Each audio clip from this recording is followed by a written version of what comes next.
Dans une première vie, avant d'être dessinateur, j'ai été historien. J'ai travaillé sur la Chine, j'ai adoré parcourir bien des routes qui nous relient à l'Orient. Parmi tous ces itinéraires de rêve et d'aventure, l'antique route de la soie a permis à la Chine, à l'Inde et à la Perse de commercer avec l'Europe pendant plus de 2000 ans.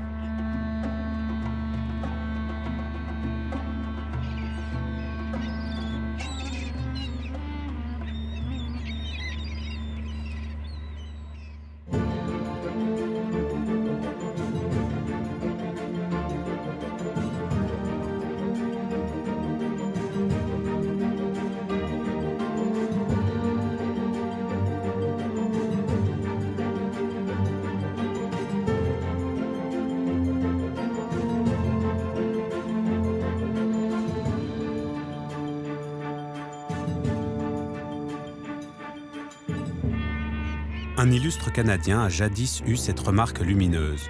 Le problème de l'Europe, c'est qu'elle a trop d'histoire. Le problème du Canada, c'est qu'il a trop de géographie. La Turquie, quant à elle, concentre tout cela à la fois. Couloir d'invasion, éternel creuset de civilisation, les peuples y ont pendant 4000 ans entremêlé leurs destins, leurs mœurs, leurs récits et leurs rêves. De la métropole cosmopolite charnière entre l'Asie et l'Europe, aux étendues de la steppe anatolienne, la route de la soie a été le trait d'union de ces histoires.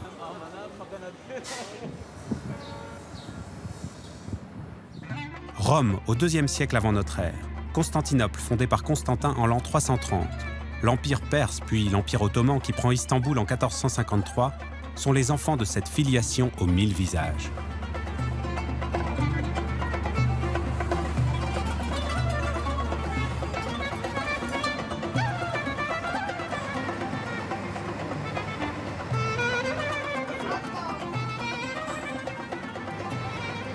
En ce qui concerne la route de la soie, c'est ici même à Istanbul que tout commence et tout finit.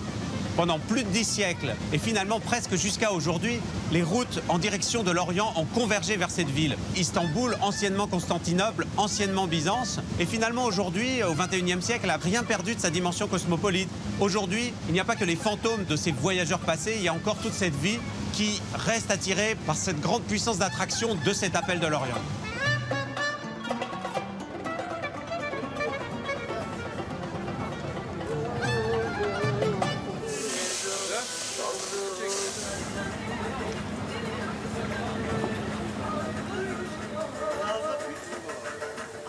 Ça, c'est le petit sandwich au poisson qu'on prend depuis des dizaines et des dizaines d'années, en tout cas ici à Istanbul, sur l'embarcadère des Mines Nues. Et ce qui est génial quand même, c'est que ici, les trains de banlieue, c'est des bateaux qui mènent d'Europe à l'Asie et d'Asie à l'Europe. Et donc les travailleurs pendulaires, eux, ils passent d'un continent à l'autre de manière complètement naturelle. Et c'est à la fois un privilège incroyable et d'une banalité déconcertante. Le Grand Bazar d'Istanbul, avec ses milliers de boutiques, est l'héritier de la folle activité commerciale qui a animé la route de la soie. Au cœur du bazar, le Bédestan est le noyau autour duquel s'organise tout le commerce.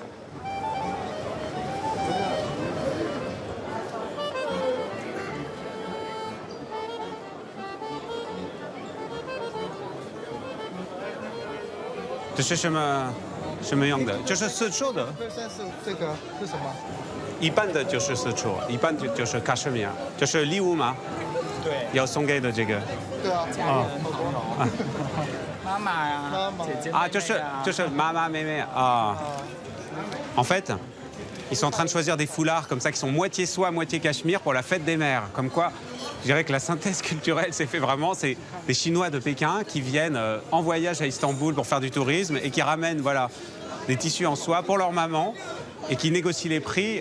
C'est un petit peu l'inversion presque de ce qui se passait maintenant il y a 2000 ans ou 3000 ans.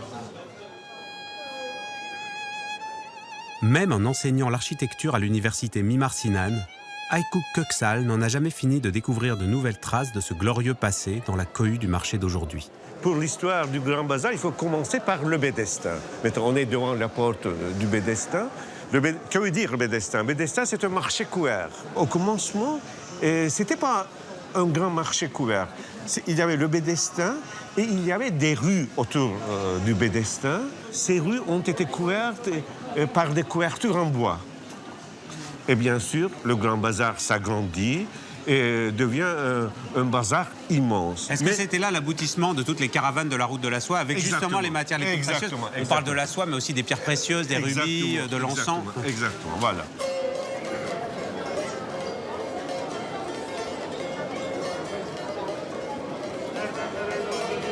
On est dans le Bédestin, on voit les coupoles en briques. Il y a 15 coupoles en briques. Il y a eu deux types de catastrophes qui ont endommagé pas seulement Constantinople, mais aussi le Grand Beaux-Arts. C'était des incendies et des tremblements de terre. Alors, à peu près, il y a une vingtaine d'incendies et de tremblements de terre qui ont démoli, parfois partiellement, mais parfois complètement, le Grand Bazar. Alors, on a reconstruit plusieurs fois.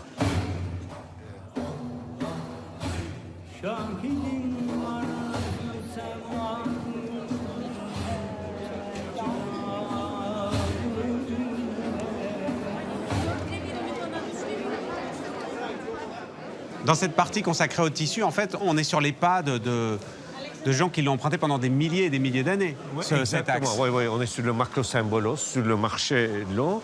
Et c'est vraiment, il y a une continuité très intéressante. Et en plus, maintenant, on est devant une boutique intéressante, car cette boutique a gardé son aspect authentique. Là, il n'y a pas de vitrines, il y a seulement des étagères, de la marchandise sur les étagères. Il y a seulement un simple placard, mais on dirait que c'est vraiment une boutique authentique, originale du Grand Bazar.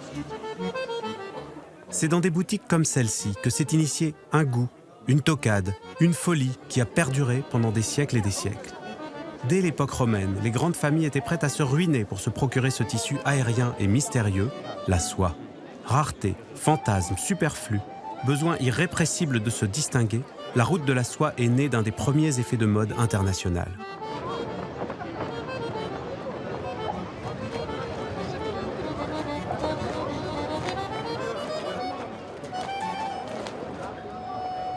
Le skyline futuriste de cette métropole tentaculaire ne peut parvenir à faire oublier les traces de la grandeur commerciale du passé.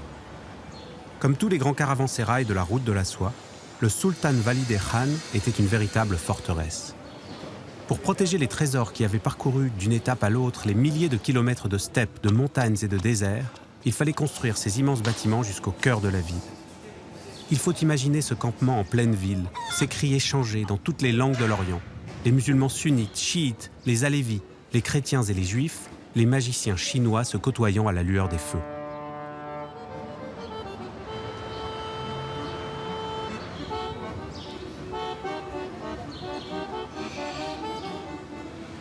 Là, cette maison multicolore avec des statues peintes, c'est pas n'importe quelle maison, c'est la maison de Cemil İpekçi. Cemil İpekçi, c'est une personnalité complètement extravagante que connaissent tous les Turcs, qui défraie la chronique, qu'on voit dans les journaux People, et en même temps qui est un grand créateur, à la fois de mode, de céramique. En plus de tout, il a probablement pas mal de bonnes histoires sur la route de la soie à raconter. En tout cas, c'est ce qu'on nous a promis. Est-ce que vous êtes un descendant de tous ces Turcs extraordinaires qui ont profité des grands mouvements de la route de la soie pour créer une espèce d'école turque, comme une espèce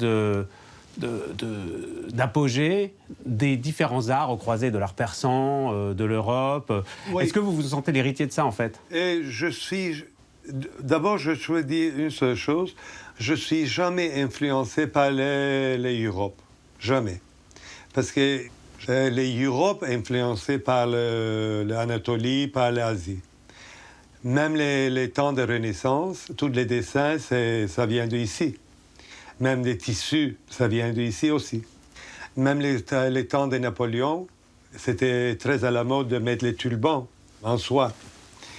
Mais il y a une seule chose aussi, le monde entier croit que les soies, ça vient ça veut dire les sources, c'est de Chine. Non, ce n'est pas de Chine.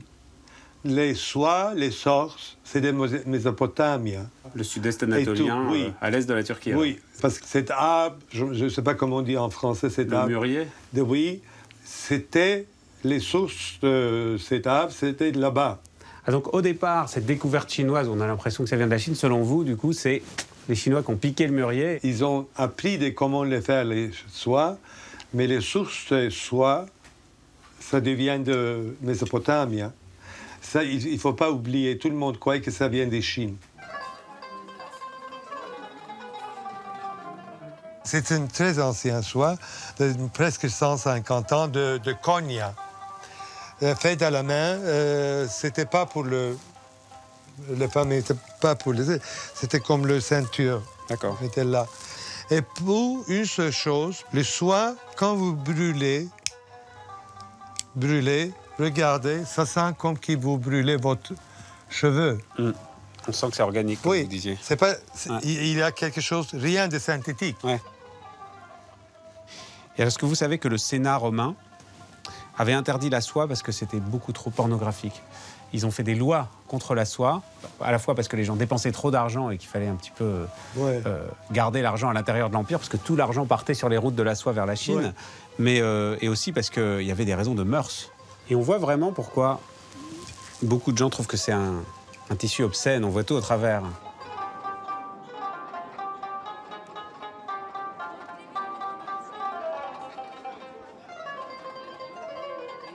La légende de la route de la soie charrie avec elle beaucoup de bagages et de déplacements.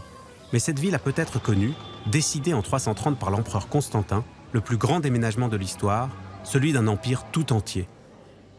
En créant Constantinople à l'emplacement de l'antique cité grecque de Byzance, il bouleverse l'équilibre de tout le monde connu. Depuis cette nouvelle Rome, l'empire chrétien d'Orient va s'épanouir sans limite. Le rayonnement du pouvoir impérial et celui de la foi chrétienne se confondent alors. Les mosaïques de Saint-Sauveur hors les murs en sont le témoignage éclatant. Pour se distinguer des autres mortels, les empereurs établissent une étiquette et des codes vestimentaires stricts, en particulier concernant la soie pourpre. Cette rencontre entre ce textile et ce pigment, dont le monopole semble aussi stratégique pour Byzance que le gaz et le pétrole aujourd'hui, cristallise tous les rêves de puissance. La couleur pourpre était tellement chère à produire avec les coquillages de murex broyés, c'était quelque chose de tellement précieux qu'on l'a vraiment utilisé uniquement dans l'expression du pouvoir le plus absolu. Du coup, il y avait l'empereur uniquement qui avait le droit de porter sa tunique de pourpre, ses sandales de pourpre. Dans les représentations des mosaïques et des icônes, c'était la couleur de Dieu, la couleur de Marie, parfois la couleur protectrice de Byzance, de la puissance byzantine, mais c'était extrêmement à la fois réglementé et je dirais presque sacré. C'était une couleur absolue.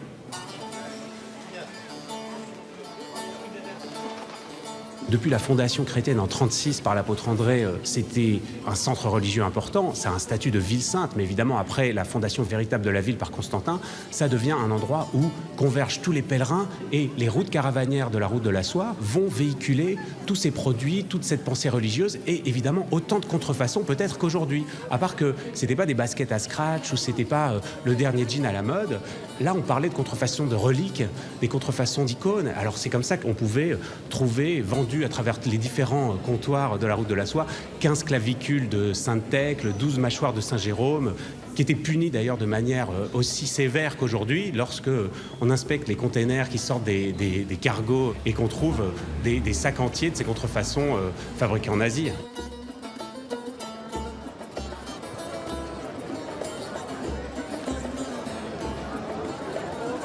Un peu de poésie, beaucoup de Boostify, des voitures américaines et l'avenir tel qu'on le lit dans le Mar de Café. C'est ainsi que l'écrivain Nicolas Bouvier décrit Istanbul à l'aube des années 50. De ce point de vue, la ville n'a pas vraiment changé.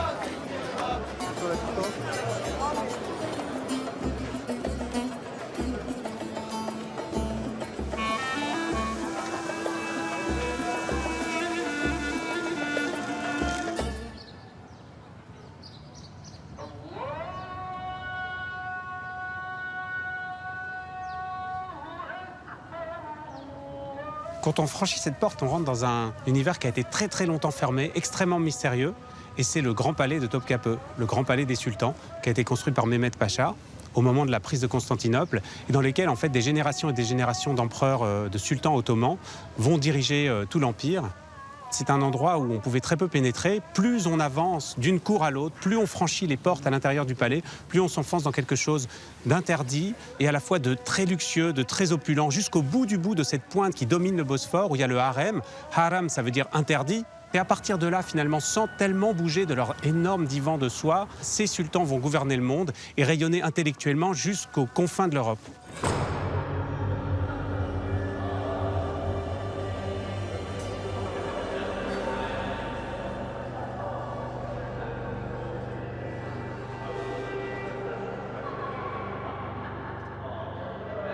Alors Topkapı, c'est quand même emblématique de l'espèce de goût du faste, de l'opulence ottomane. Alors c'était évidemment hérité des Byzantins. Et parmi ces goûts pour les produits luxueux, il y avait les porcelaines chinoises. Elles venaient évidemment par la route de la soie. C'était quelque chose qu'on ne savait pas produire ici. En particulier ce qu'on a appelé les céladons. Et ce qui est étonnant, c'est que cette route de la soie-là, elle a amené à travers ce genre d'objets des représentations, une esthétique qui était typiquement orientale et dont se sont entichés tous les Européens par la suite. Et en fait, moi, ça me fait penser un petit peu tous ces personnages, ces attitudes, ces visages qu'il peut y avoir sur ces céramiques chinoises au milieu de ces décors qui sont vraiment typiquement ottomans et islamiques. Et ben, c'est un petit peu comme aujourd'hui les mangas finalement. Le manga de l'époque ottomane, c'était ces petits personnages, ces petites scènes champêtres, bucoliques, ces pavillons chinois qu'il y avait sur les céladons.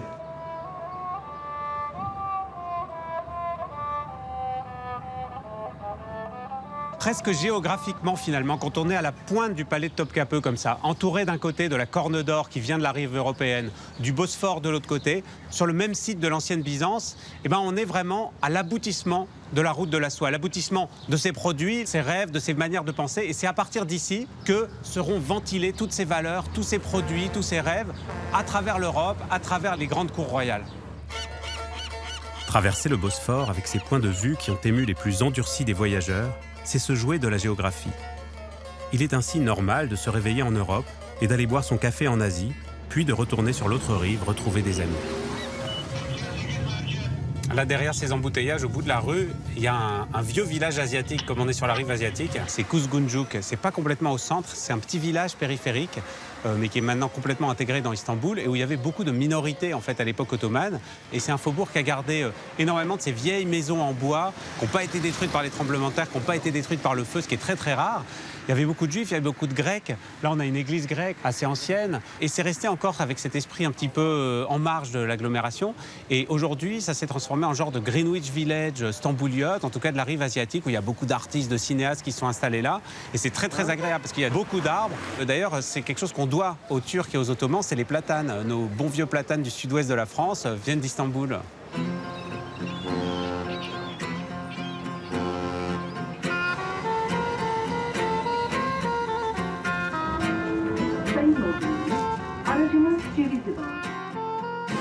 Le quartier de Sultanahmet avec Sainte-Sophie et la Mosquée Bleue est le quartier de la splendeur ottomane par excellence.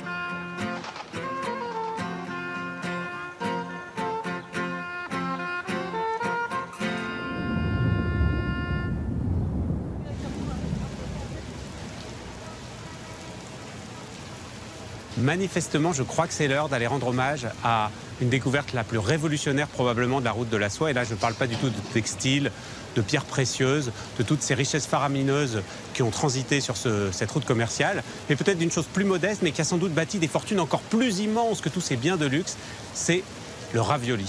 Pour un commerçant chinois d'il y a 10 siècles, comment imaginer un voyage sans ces petites pâtes fourrées dont sa civilisation raffole?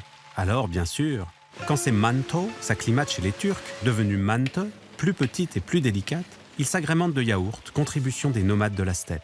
Sevin Gökyildiz m'emmène en goûter quelques-uns dans une institution stambouliote. Vous adorez les manteaux ou pas? Tout le monde adore. Les Turcs adorent les pâtes. Il y a des beureks, disons. Alors, c'est aussi des pâtes.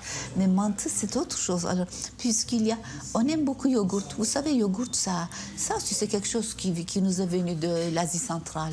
Vous savez, mantou, c'est chinois. Ah, c'est en rapport avec manteau. Oui, c'est chinois. C'est venu aussi au XIIe siècle, je crois, XIe siècle. Ah bon? Ce que les gastronomes du monde entier doivent aux caravanes de la route de la soie ne s'arrête pas au ravioli. La luzerne, la vigne, le sésame, les arbres fruitiers comme les abricotiers ou les poiriers, sans parler de l'opium et du café, ont transité dans un sens ou dans un autre dans les besaces et les ballots des voyageurs. C'est du Jackson Pollock dans l'assiette. Si la Chine a fait cadeau des raviolis aux Turcs, l'Empire ottoman a contribué à répandre un trésor bien différent, la culture de l'islam.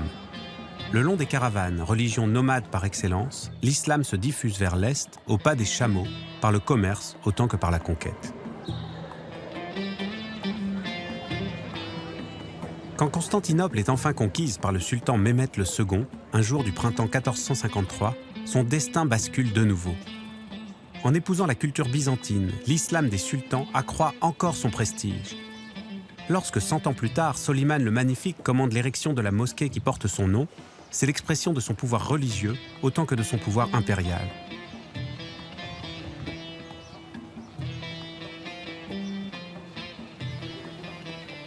Aujourd'hui encore, la mosquée Soleimanieh est l'un des lieux les plus prestigieux de l'islam. Pour le muezzin qui lance l'appel aux 5 prières quotidiennes du haut de ce minaret, c'est un honneur peut-être aussi considérable que celui de se produire sur la scène de la Scala pour un chanteur d'opéra.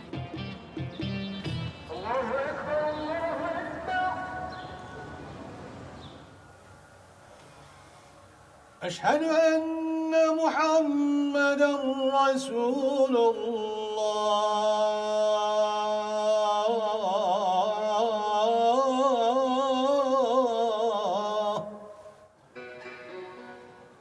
حي على الصلاة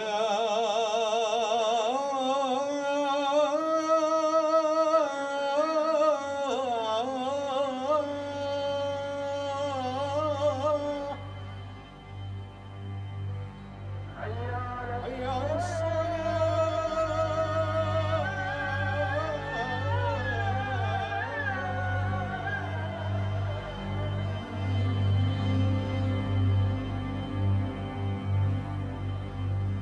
Quand on contemple Istanbul comme ça, avec ses 17 millions d'habitants aujourd'hui, du haut du minaret de la mosquée Soleimanieh, on comprend vraiment la fascination perpétuelle et incessante qu'a pu avoir la ville sur des générations et des générations de voyageurs, de marchands, d'aventuriers. On voit vraiment, je dirais presque le magnétisme très particulier et comparable à aucun autre que peut dégager la ville d'Istanbul aujourd'hui même.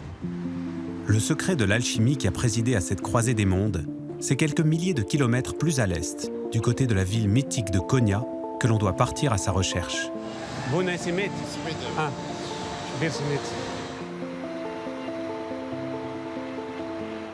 À la gare routière d'Esenler, on rencontre encore aujourd'hui des Kurdes, des Arabes, des Iraniens, en partance vers les confins de l'Anatolie et au-delà. Mais les cris des rabatteurs pour compagnie d'autobus ont remplacé les braiements des chameaux des caravanes de jadis. Et les fantômes de Marco Polo et de ses oncles s'estompent dans un vrombissement de moteur derrière un nuage de diesel.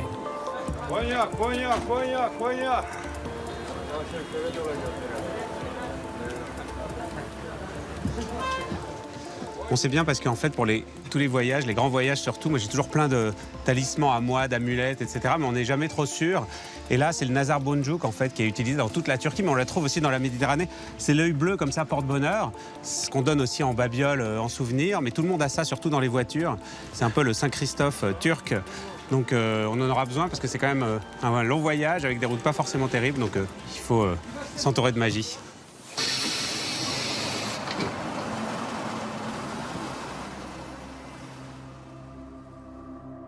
En s'enfonçant vers l'est, au cœur de la Turquie continentale, on pénètre dans les profondeurs de l'histoire, comme si la route nous transportait jusqu'au temps biblique, jusqu'au temps des grands mythes fondateurs de l'Orient et de l'Occident.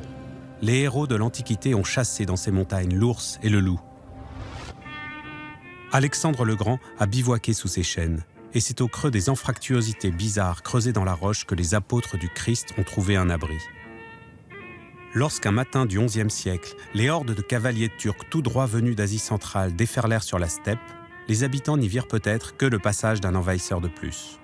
Mais ces nomades, en fondant le sultanat de Roum, se rendaient maîtres de tout le commerce vers l'Orient. Et c'est pendant 3 siècles d'échanges ininterrompus que la dynastie seldjoukide allait construire une puissance inégalée. On est maintenant au cœur de la plaine anatolienne. Ces vastes étendues de steppes sur des milliers et des milliers de kilomètres à perte de vue qui ont accueilli tous les conquérants, tous les empires qui se sont construits par chevauchée, par cavalcade.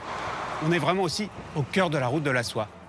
C'est à la fois un début et une fin, le début de cette grande route, de cette grande épopée caravanière, et la fin de la route romaine, la fin de la route carrossable, la route byzantine, extrêmement encadrée, et le début finalement de l'aventure. C'est maintenant le domaine des chevaux, le domaine des ânes, le domaine des chameaux, et qui, de caravansérail en caravansérail, ont véritablement construit cette légende.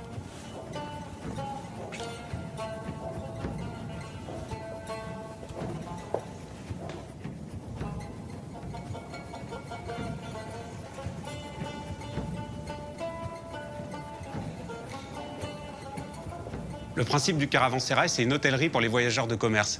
Et en fait, comme aujourd'hui, il y a vraiment plein de catégories d'hôtellerie. Ça va du petit relais routier pour les chauffeurs en bord d'autoroute à la grande hôtellerie de luxe avec toutes les commodités. Et là, au caravansérail de Zazadine, on est plutôt dans cette optique-là. De toute façon, chacun d'entre eux, le principe, c'est que ce soit le plus résistant possible. Il faut que des hordes de Mongols puissent assiéger le lieu pendant des mois et qui continuent à résister, à protéger les marchandises. Ce qui fait qu'on prend les pierres les plus énormes, les constructions les plus imposantes, et puis on réutilise tout ce qu'on a sous la main. Les Seldjoukides sont retrouvés à utiliser des pierres de l'époque byzantine. D'ailleurs, on en voit une dans la muraille, elle a été remontée à l'envers, en fait, avec les écritures grecques montées à l'envers.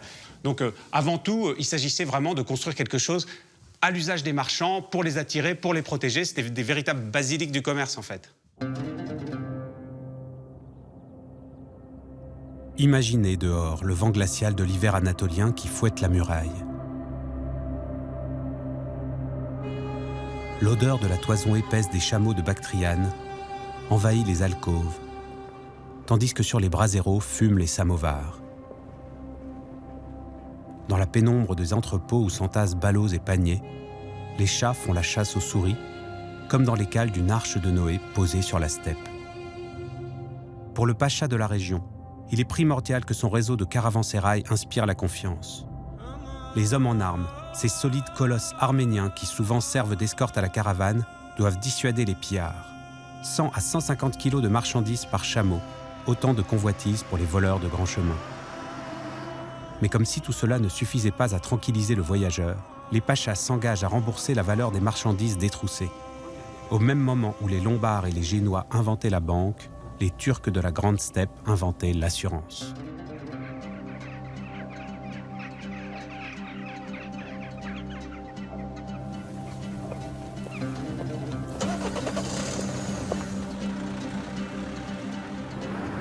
Comme le nœud d'un tapis auquel sont reliés tous les autres fils qui forment le dessin, Konya est une ville à l'intersection de toutes les routes. La prospérité de l'antique Iconium vient de ce croisement stratégique. Que l'on aille vers l'Arménie et les défilés du Caucase, les routes de la Perse ou les ports de Méditerranée, ce point de passage obligé a vu converger les figures les plus emblématiques de l'histoire de la pensée et de la spiritualité orientale. Parmi eux, l'un des plus grands poètes et mystiques, fondateur de l'ordre des derviches tourneurs, Celaleddin Mevlana, dit Rumi. Cet ordre Mevlevi appartient à la tradition du soufisme, versant ésotérique de l'islam. Les confréries auxquelles le fidèle se rattache au terme d'un parcours initiatique sont d'obédiences diverses. Mais de Kashgar aux confins de la Chine jusqu'aux Balkans, elles ont toutes animé de leur esprit les routes de la soie. Point cardinal de la spiritualité derviche, le mausolée de Mevlana est devenu au cours des siècles un des plus grands lieux de pèlerinage pour les fidèles du monde entier. Ce théologien du XIIIe siècle a fondé un sanctuaire aux vertus magiques et sa poésie, célébrant l'amour et l'ivresse aux antipodes du rigorisme religieux, bouleverse encore aujourd'hui des générations de lecteurs. Même si sa confrérie conserve le culte du secret, Mithat Özçakkil a bien voulu nous en entrouvrir les portes. Ce bonnet, ce taqueux, symbolise la pierre tombale, plus exactement la pierre tombale de notre essence, de notre ego. Le derviche se doit de faire disparaître son ego, ou du moins de le réduire, si ce n'est de le vaincre. Ce bonnet symbolise cela. Il fait partie des objets que l'on utilise tous les jours, notamment pour les prières. Avant de le porter, on l'embrasse en signe de respect.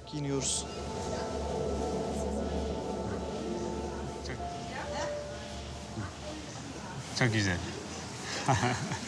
Merci.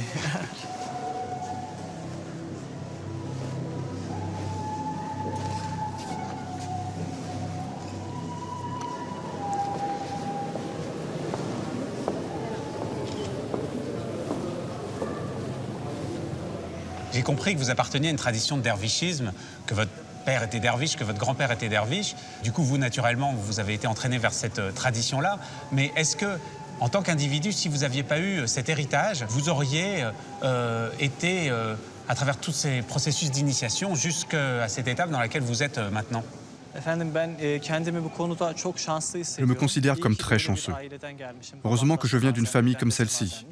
Mon père est derviche tourneur, mon grand-père était derviche tourneur, et mon petit frère est également derviche tourneur.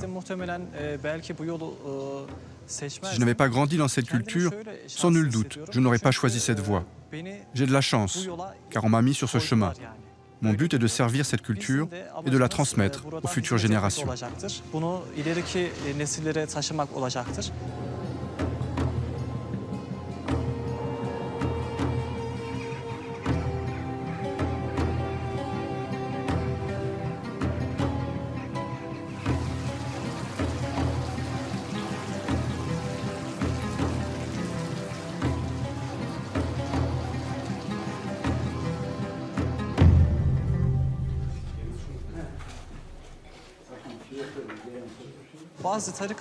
Dans certaines confréries, les maîtres demandent à leurs disciples de voyager. Mais le vrai dessein est que les hommes effectuent un voyage intérieur, un voyage vers leur cœur, et qu'ils découvrent les joyaux qu'ils recèlent, et qui, en réalité, est l'âme dans laquelle on trouve Dieu.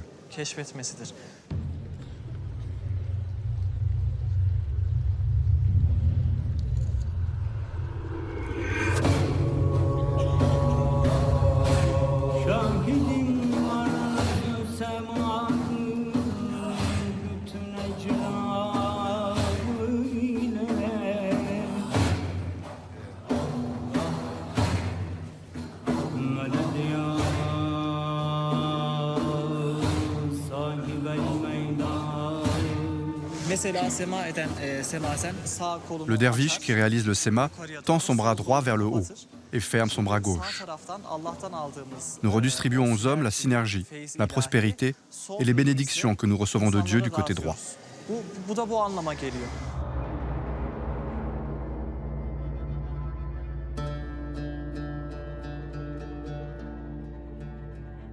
Les enfants qui sont aujourd'hui à l'école primaire à Konya, sûrement il y en a plein qui rêvent de devenir pompier ou docteur ou astronaute. Est-ce qu'il y en a certains qui se disent « Oui, moi quand je serai grand, je voudrais devenir derviche ». En réalité, beaucoup d'enfants sont curieux à ce sujet. Il est possible d'exercer d'autres métiers et être derviche. Par exemple, être médecin et en même temps derviche tourneur.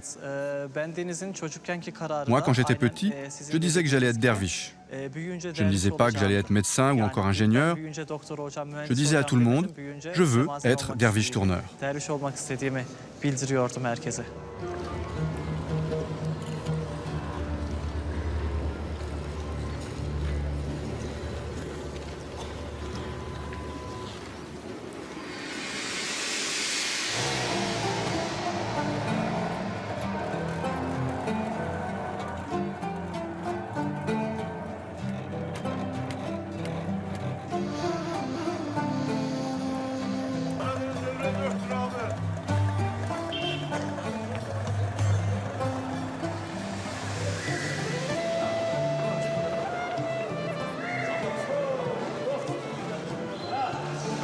Il y a un truc que j'adore, c'est ça. En fait, ce sont des graines de lupin. Ça s'est arrêté, on les trouve depuis le Xinjiang chinois. Et puis ensuite, ça s'arrête à peu près en Grèce, quoi. Après, on n'en trouve plus tellement. Et ça se mange comme ça, cru. On enlève la petite peau en général. Il y a des gens qui aiment bien manger la petite peau. Et c'est délicieux à manger avec les mésés et des choses comme ça. Je pense que les caravaniers en avaient toujours dans leur besace pour traverser les déserts.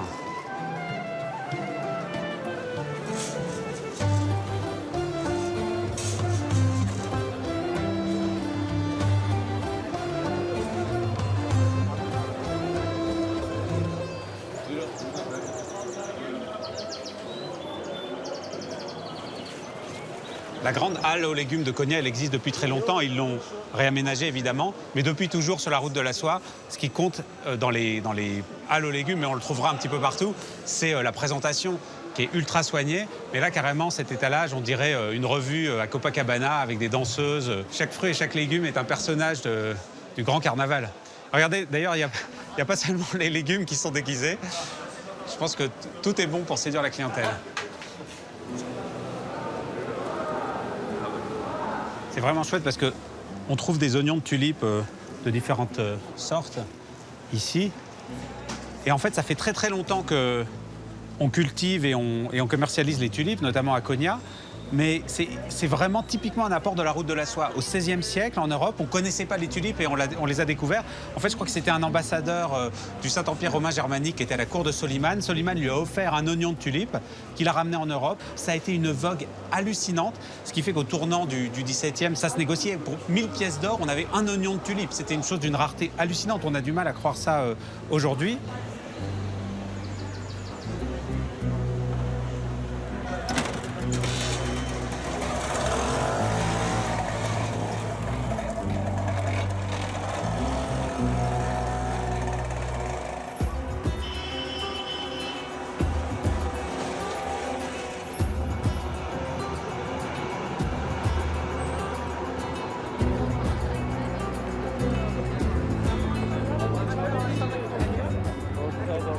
C'est bizarre à imaginer, mais en fait, la colline qui est juste devant moi, c'est probablement un des lieux les plus anciennement habités du monde. En fait, probablement une des plus vieilles villes. Il y a une légende qui dit que c'est la première colline qui a émergé après le déluge.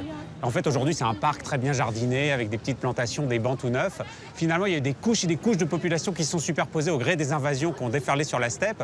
Toute cette culture a continué à se développer avec ces mélanges-là. Et en fait, quand on regarde les traits des gens qui passent, ils ont des gènes hittites, ils ont des gènes phrygiens, ils ont des gènes byzantins, mongols. Et on le voit dans toutes les physionomies. Et vraiment, je crois que c'est une des choses les plus frappantes de la route de la soie. C'est qu'au fond, il y a une génétique de la route de la soie qui est faite de cet extraordinaire cocktail unique au monde, probablement.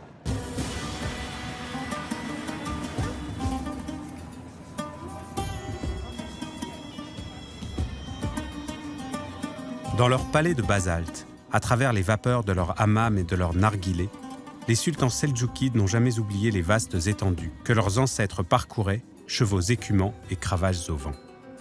Toute la splendeur et toute la pompe de cette dynastie ne parviennent pas à éclipser le sang nomade qui coule dans ses veines.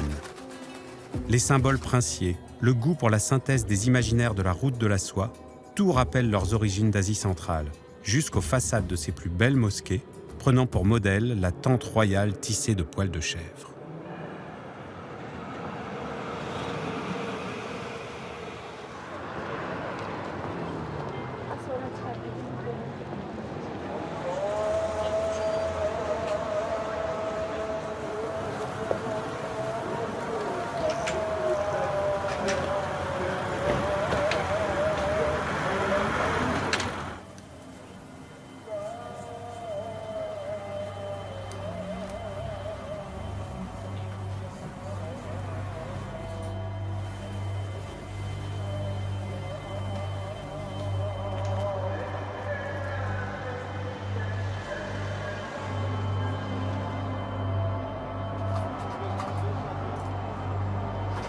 Bereket versin. Çok teşekkür ederiz.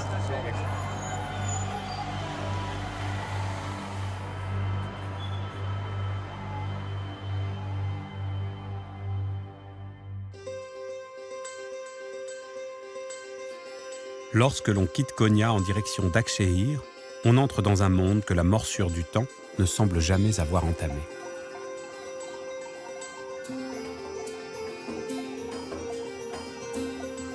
Bien avant les Turcs, bien avant les Byzantins, ces collines anatoliennes étaient déjà peuplées. Il y avait déjà des peuples, des civilisations qui s'étaient développées. Et dans la haute antiquité, à l'époque où Ulysse et Achille étaient en train d'assiéger la ville de Troie, il y avait les provinces de Lydie, de Phrygie. Ici, on était dans la province de Lycaonie. Ça veut dire le pays des loups en grec. Et aujourd'hui encore, dans ces collines, ça grouille de loups. On voit les bergers qui sont armés lourdement pour protéger leurs troupeaux.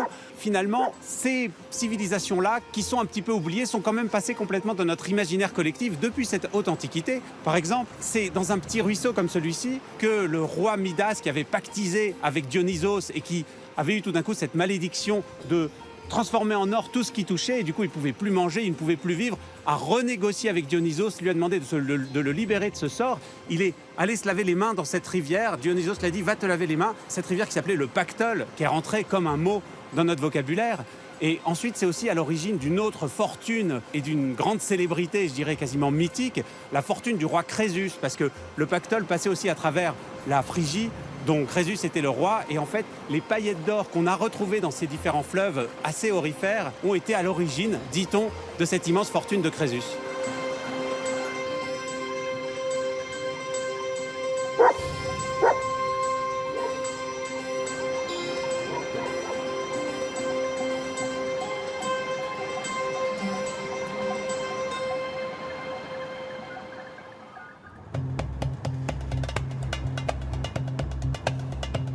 On a vu à Konya la ferveur que pouvait susciter la visite auprès du tombeau de Mevlana, de Rumi.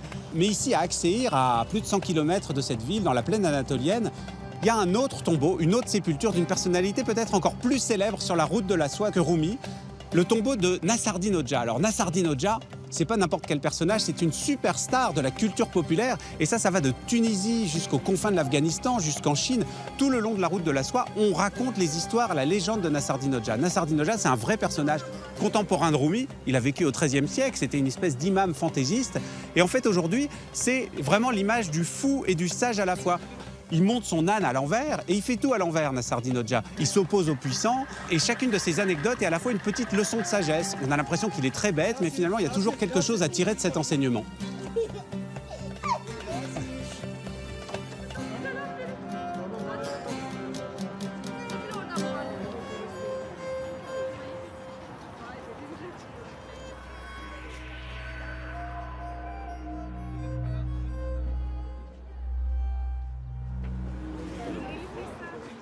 Toutes ces choses qui ont été véhiculées au gré des caravanes, peut-être la chose la plus facile à transporter, peut-être la plus rapide aussi tout le long de ces itinéraires, c'est probablement les légendes, les rumeurs, mais évidemment les blagues.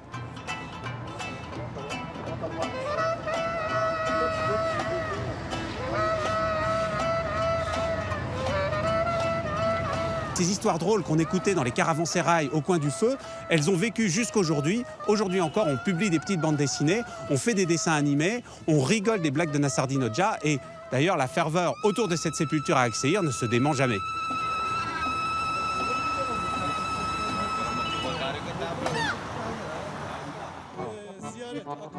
Ah, ok.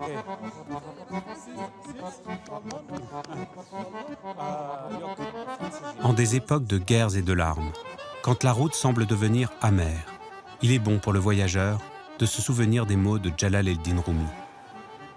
Viens, qui que tu sois, viens. Mécréant, juif ou idolâtre, viens. Notre demeure n'est pas celle du désespoir. Fusses-tu 100 fois retombé dans l'erreur, viens tout de même.